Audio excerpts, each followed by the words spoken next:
Welcome to All In for Estacada Schools. Joined by School Superintendent Ryan Carpenter, we'll be taking an in-depth look into the work, the data, the wins, and the fun that's happening every day in the Estacada School District. Happy last Monday of the summer. My name is Ryan Carpenter, and I proudly serve as your superintendent for the Estacada School District. Hey, if you came all the way over from our Super 60 Seconds YouTube video or our Keywords at Key Times YouTube video, I just want to thank you for making the jump over, and thank you for staying all in for Estacada Schools as we talk about a school district that is booming with enrollment, as we talk a little bit more about preparing for quarantines this coming school year, as well as dealing with what's going on in the superintendent's email inbox and playing some fun fact or fiction on social media today. So buckle up if you're on your drive to work or on your yoga mat or inside your treadmill or just listening to learn more about the Estacada School District. Let's go all in. Here we go. What is your favorite school lunch?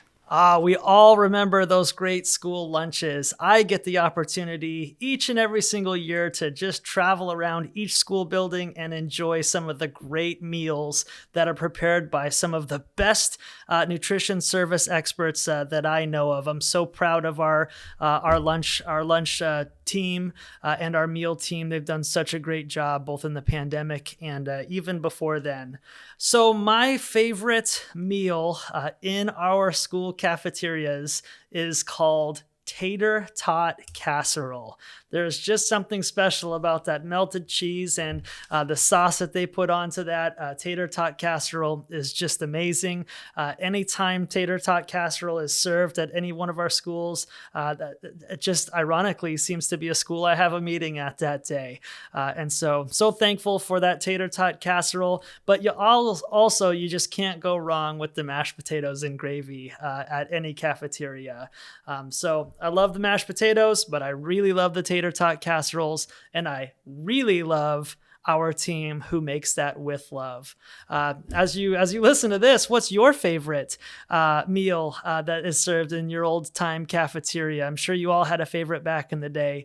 So I push that question back to our listeners too. What's your favorite meal in school lunches? Hot Topics.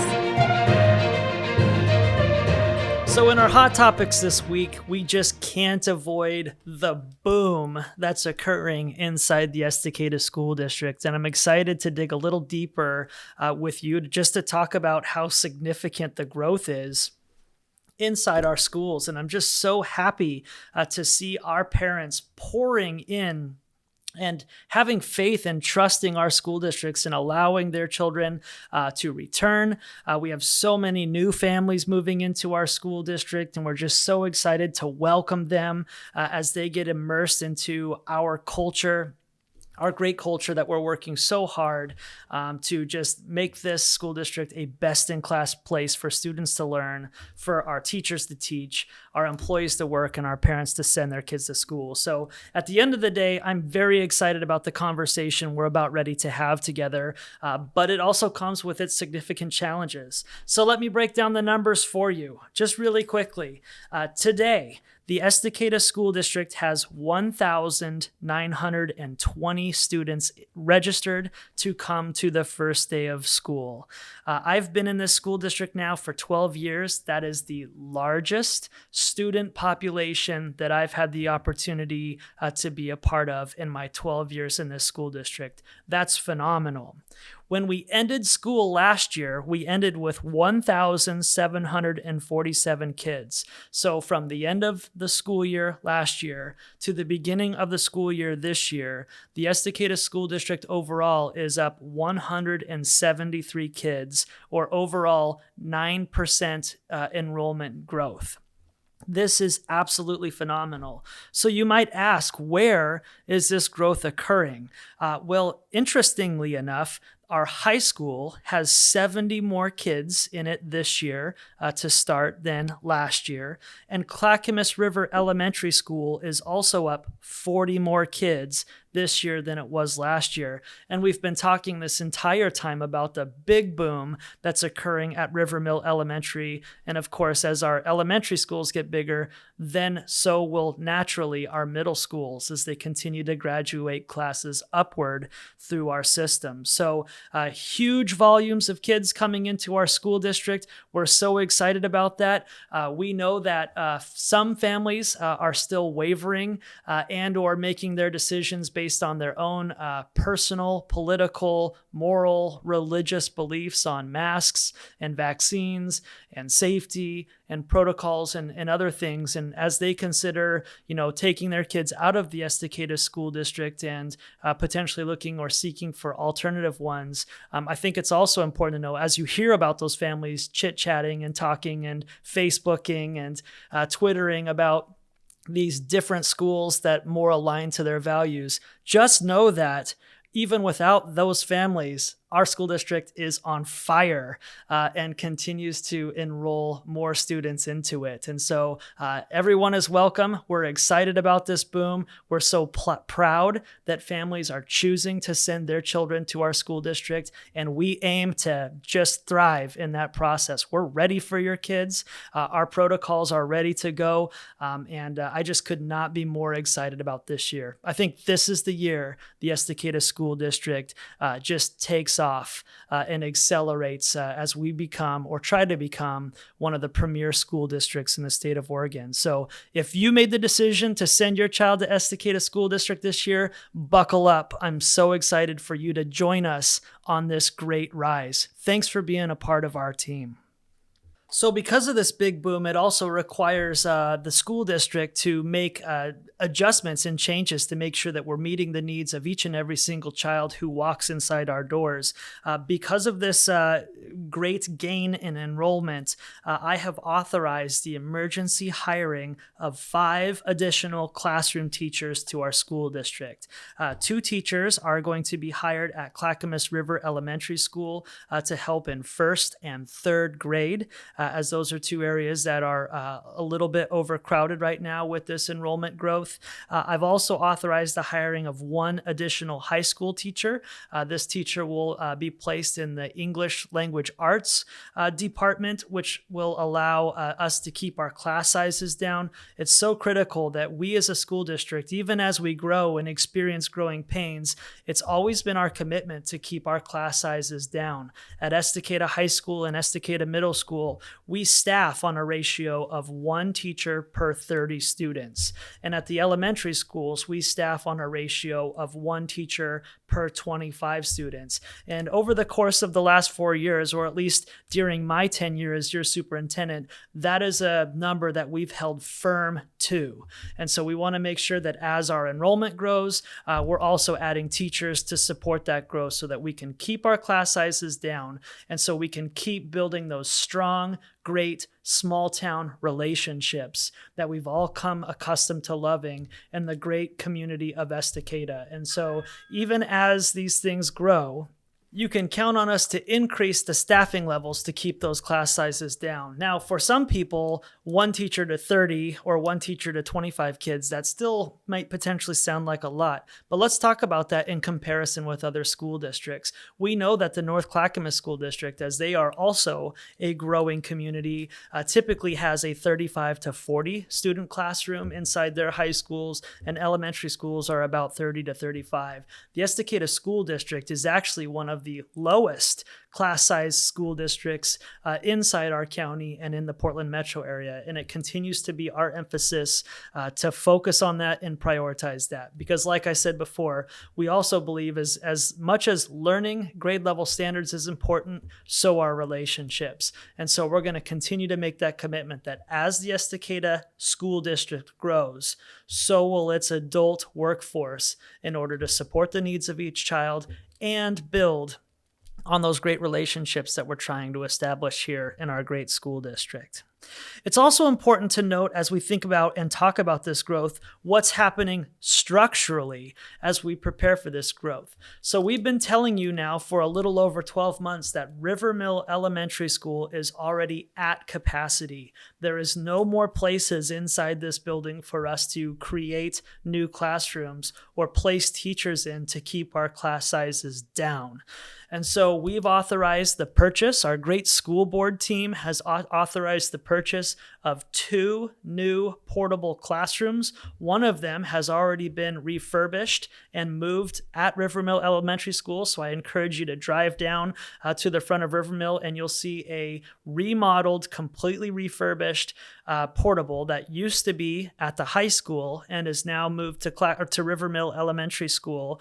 We saved about $60,000 inside this refurbish and savings. And those 2 classrooms are ready to serve and support kids and or our specialist employees who also serve and support kids. And then later in September, you'll see another new modular classroom set come down and be installed in there as well. So these 2 portable buildings are going to instantly create 4 additional classroom spaces for us to handle the growth at River Mill Elementary School. With these 40 new students at Clackamas River, and if this continues to be a trend, we're also going to run out of capacity at Clackamas River probably in the next year or 2, or we're going to need to start using some of those modular spaces inside the pods if you're familiar with Clackamas River Elementary School. So growth at the elementary level is still a conversation the Estacada School District needs to keep having with its community, because at some point we're going to need to make a decision of what to do with all of these kids and the teachers that we're hiring to support them. The middle school is getting closer to capacity, but you can anticipate as our community continues to grow, all of these large elementary school numbers are going to start to funnel in to Estacada Middle School. And so it's a conversation we're also going to need to have. And I will just continue to say that Estacada High School does have plenty of room for growth and capacity. If you'll recall, at the height of the logging days in Estacada, Estacada High School was really built for about 1,200 kids. We're just a little bit under 600 right now, and so there still is space for tremendous growth at Estacada High School.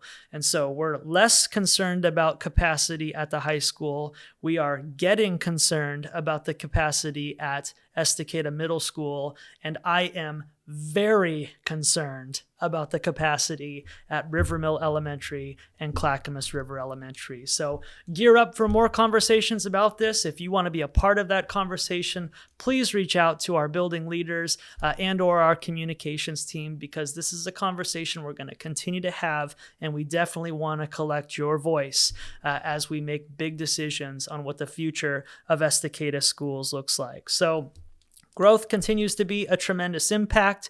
Here is what we're doing about it as we think about growth is we're going to keep stacking portables on our property until we as a community can make a decision of what we want to do with the growing families who are moving into our community, as well as the current families who are bringing their children back onto our campuses who may have left us last year during the pandemic, which is coming in overwhelming waves. So if you're hearing of a family who is thinking, oh, we're going to go to this Christian school or this charter school or whatever else, and you hear that there's a wave of people going in that direction, you can say that that's fiction, because we are 9% in growth, and I'm very excited about that.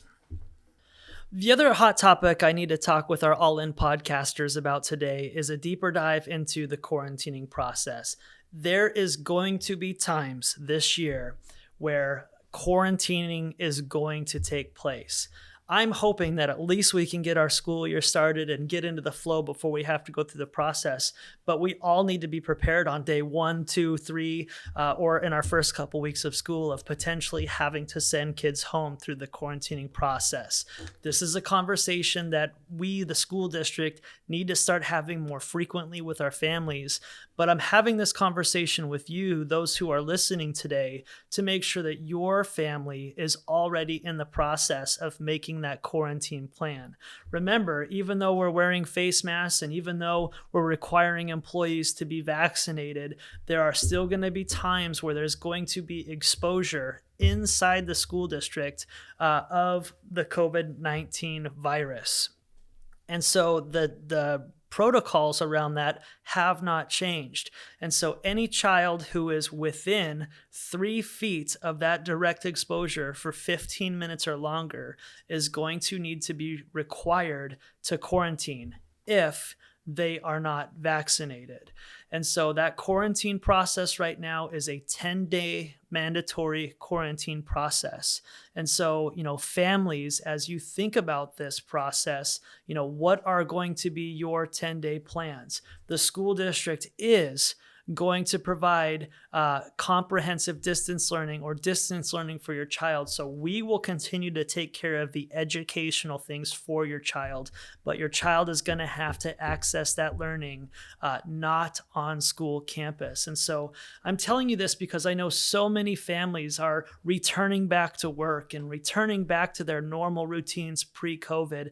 And I just want to make sure that everybody is pre-planning their emergency plan if their child can't come to school for 10 consecutive days or more. And so, are you in a space where you can, on a moment's notice, be able to stay home with your child through the quarantine? Do you have a relative or an in-law or a friend who might be able to take on your kid for those 10 days in that quarantine? And so I hope it doesn't happen, but I just need to, it's my responsibility for us to prepare for emergencies and crises. And I need to make sure that our families are working in advance to have some type of plan if in fact you get the phone call from us that says that your child needs to come home. Now, as you also think about that plan, I also think it's important to think about your own process in terms of if somebody is positive at your house. So let me say this, for example, I would encourage you to think about places where you might be able to send your kid if one of you or your spouse or a family member in your household does contract a positive case. Now, let me clarify this a little bit more because I may be a little confusing as I say this. It's important to really make this clear. If you, let's use you as the example. If you test positive for COVID-19, then you have a 10-day window of where you're considered infectious, right? But anyone who's surrounded around you also has to mandatorily quarantine if they haven't been vaccinated because they've been exposed to you as the positive case. Now, what a lot of people forget is the people who have to quarantine for 10 days around you, they can't start that 10-day quarantine process until you, the positive case, have gone through your 10-day process first because they're still exposed to you. And so that was complicated for a lot of our families last year as, a parent and or relative in the household was positive. The kid lived at the place where the positive case was. And so they weren't actually able to come to school until day 20 because they had to wait for you to be done for 10 days before they could start their 10-day quarantine.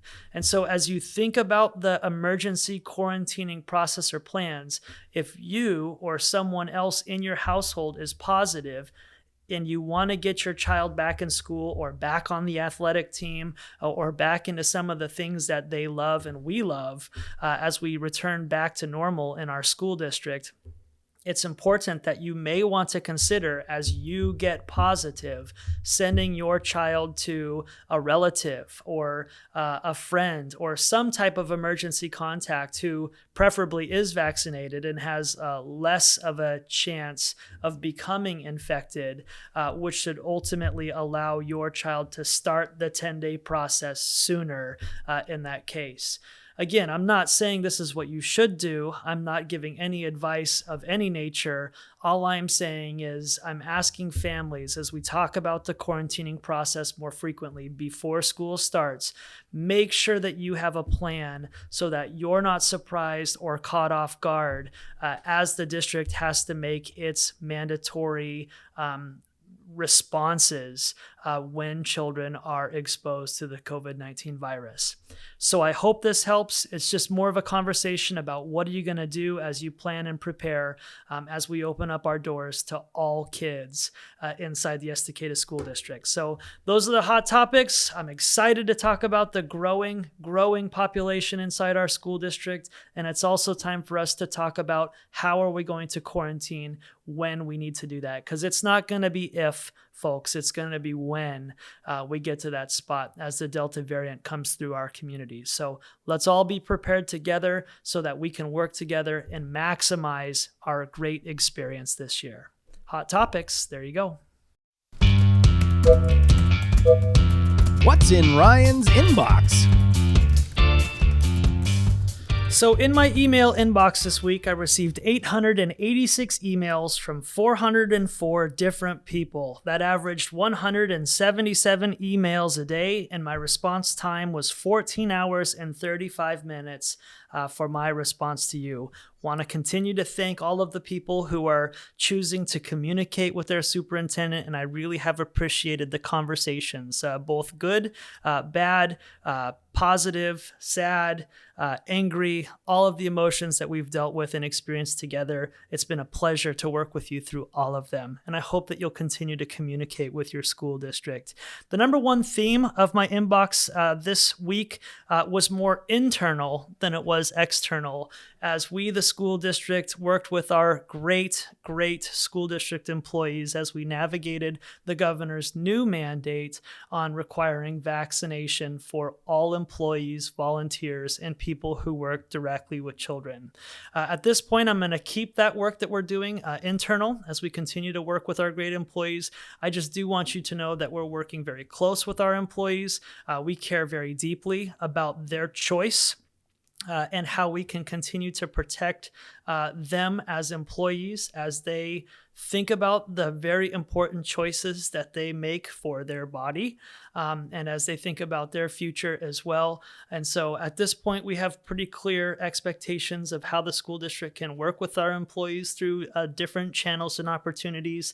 And I'm confident that we're going to be able to meet the needs of each employee as they consider their choices for the vaccine and different types of medical and religious exemptions. So that was the number one theme in my email inbox. And I just love working with our great workforce and will continue to do so as we protect them and make the Estacada School District a best-in-class place to work.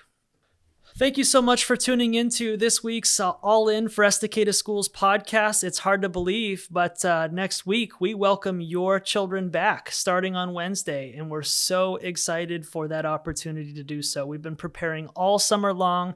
We're so excited to reestablish those relationships, and I think that you will be so pleased with the experience and service that you receive as you bring your child back to our great schools. Hey, no different than some of the hot topic issues. I hope that as we begin our school year in the next week, that you'll email me and your principals just to talk about all the great things that we're doing to make your child feel welcome and safe as we return back to the school year.